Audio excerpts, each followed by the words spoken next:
The Hadley Learning Community is a £60 million PFI development in Telford, Shropshire. An extended school with integrated primary and secondary phases. It's a cutting-edge facility designed to be the school of tomorrow, today.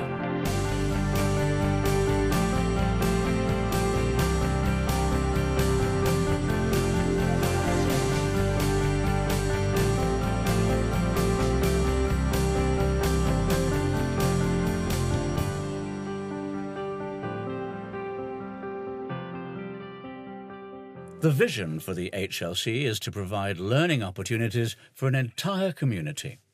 It's a specialist engineering college in an area which has experienced job losses as Telford's manufacturing industry has declined. Millions have been spent on equipping the school with the latest technology. And it's not just what happens in the classroom that's important. The HLC aims to provide its students with a safe and secure environment. CCTV cameras will provide physical security, but a lot of resources have been put into supporting pupils' emotional needs and into writing a behaviour management policy. In this particular space where you've got a lot of people, they can be under continuous observation. A lot of our youngsters come in with an incredible amount of excess baggage, and if you've got that baggage, you're taking it into the classroom, you don't want to sit down and write.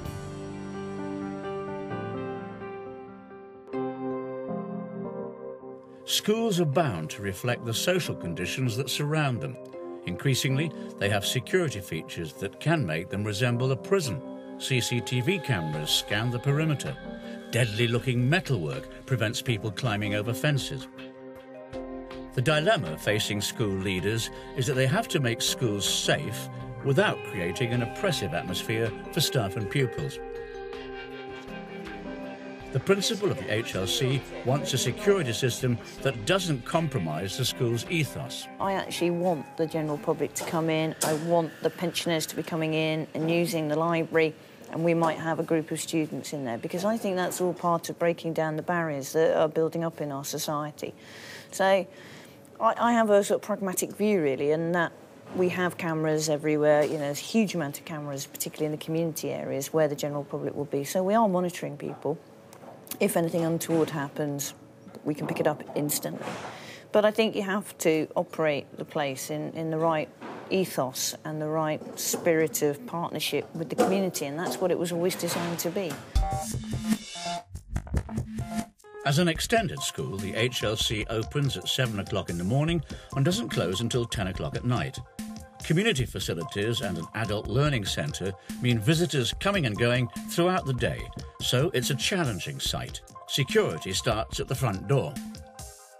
This is where the students are going to come in September. They'll walk in here. This is a nice big area for them to circulate in. There'll be some seating around, and then they'll come towards these pair of doors, and at the beginning of the day and at the end of the day they'll be open for students to move in and out of the secondary phase.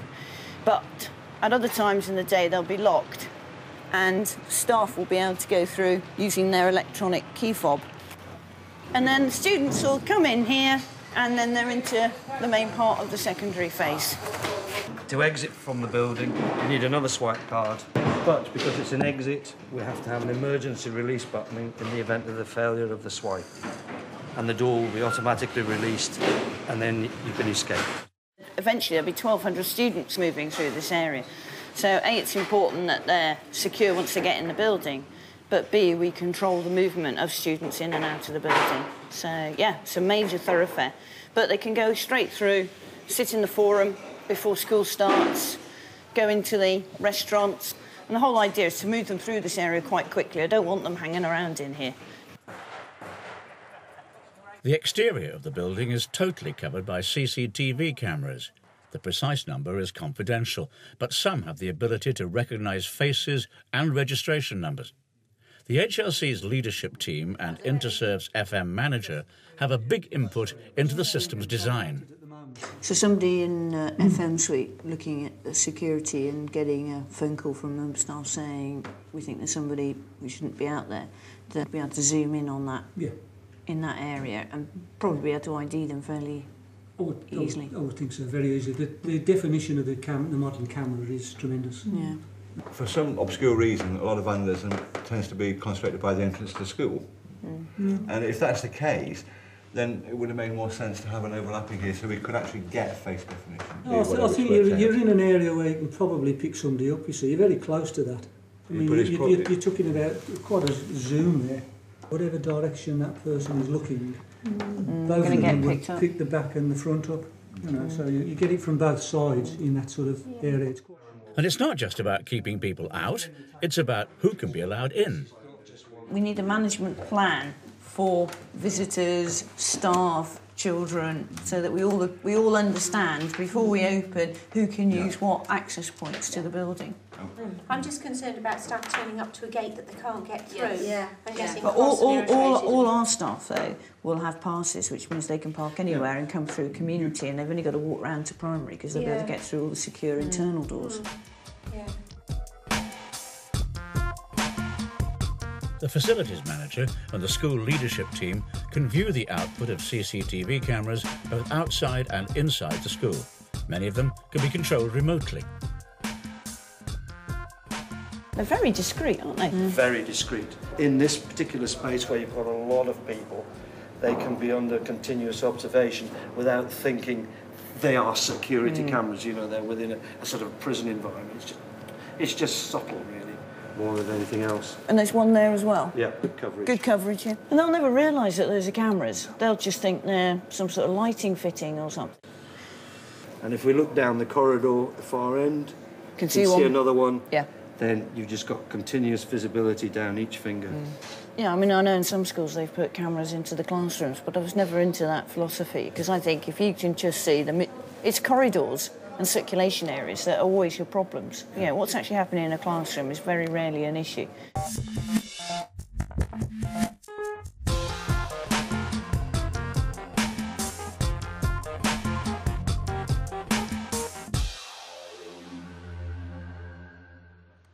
Interserve's engineers had to develop a site which could be both secure and accessible to pedestrians and to vehicles. They also had to wrestle with meeting the needs of the different phases of the HLC. Restricting access to the mainstream schools had to be married with more open access for the special school. At a planning meeting, things get a bit tense.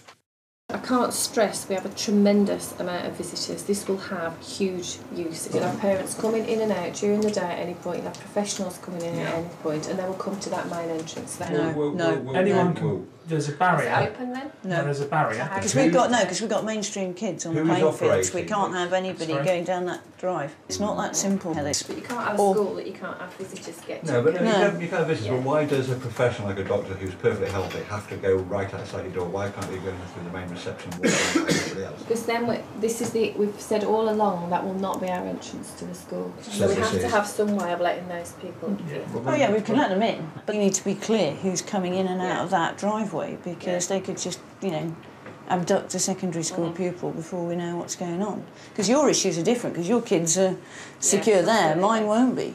As a school, our strongest philosophy is that we want to welcome people, we want people to come in, we want parents to feel that they can access, so we don't want it to be like a fortress, but it has to be safe for the children, and it's finding a compromise between those things. And as Jill rightly says, that actually takes into account the needs of the other students on the campus. The HLC is designed to provide not just good learning environments, but also to be a place where staff and pupils can be relaxed and contented outside the classroom. Light and airy spaces create an atmosphere which helps alleviate stress. Pupils can be affected by difficulties outside of school life. A lot of our youngsters come in with an incredible amount of excess baggage, and if you've got that baggage, you're taking it into the classroom, you don't want to sit down and write, an essay on whatever you're being asked to write an essay on. You are not going to apply yourself to any kind of science experiment because you're only going to be partly there. Pupils who are unhappy often display poor behaviour, and a new school must decide how it will deal with this. The leadership team meet to agree a behaviour policy and to establish how the student support team will remove teachers from the front line. Setting out the consequences for pupils behaving badly was dealt with first. For mild infringement is a warning. Second is, you'd be asked to move. Yeah, just for a few minutes. Just for a few minutes, you And say. if they refuse? Well, you then go on to the next one, don't you? You need to send for... Yeah. In any particular lesson, but a threshold that's passed with an individual child where you think, now, I've used my classroom strategies bit, I have to go on to the formal. But it's getting that judgment call right for teachers and not employing it too early. Right, isn't it? Yeah. I work in a school currently where their system, it's a secondary school, and their system essentially is that escalation is how red the teacher's face is. And once they reach critical point, they shout for SMT, and SMT comes in, removes the child. Staff have to remember they have to teach that child again. Yes. They cannot allow the situation to develop, which means by which they're going to be turning around to us and saying, I refuse to have that child in my lap, which is the age-old, park it, I don't want to have to deal with it. Exactly.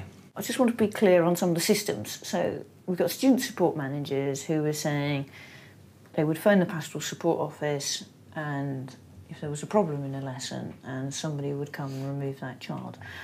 Are we going to have a senior member of staff on duty throughout the school day as support? I think so, yes, but it's not rooted by reception, but Mr. Topping on, Dr. Yeah, because all we ever hear at Alton Park is Mr. Boyer to, Mr. Boyer to, Mr. Boyer to, I think it's you just can't do. You are the support of the support. Leah, can you talk us through what's going to happen here? Take 14 off bed sides. I've got some funny numbers. Classroom teachers will have the student support team to ease the burden of dealing with behaviour issues. If the students feel supported and cared for, and that when things go pear-shaped in their lives, we're there to pick them up and, like we often say, don't we, put them back on the bus, and actually believe in them and feel they are of value to our organisation, then, we can achieve great things. The system aims to provide that vital component, time. You cannot deal with some of the complex issues within 5 minutes or 10 minutes, and there's nothing worse if someone is talking to you about whatever is concerning them and you're looking at your watch thinking, oh gosh, I've got another appointment, oh gosh, I've got to, that's the worst thing you could possibly do. That child has got to feel that you're there for them when they need you. I think it's important that the children have adult time in the organisation, and the tendency, certainly in my career, has been for them to have adult teaching time, but very, very little adult support, mentoring, whatever you want to call it, time. And we've worked hard, and the funding has been there to make that very much a priority at HLC. While the leadership at Hadley is sensitive to the causes of bad behaviour, there's a strong policy that teaching will never be compromised. Those students for whom it's a bad day, it's a bad week, they need help and support, we can do that, but the main business carries on.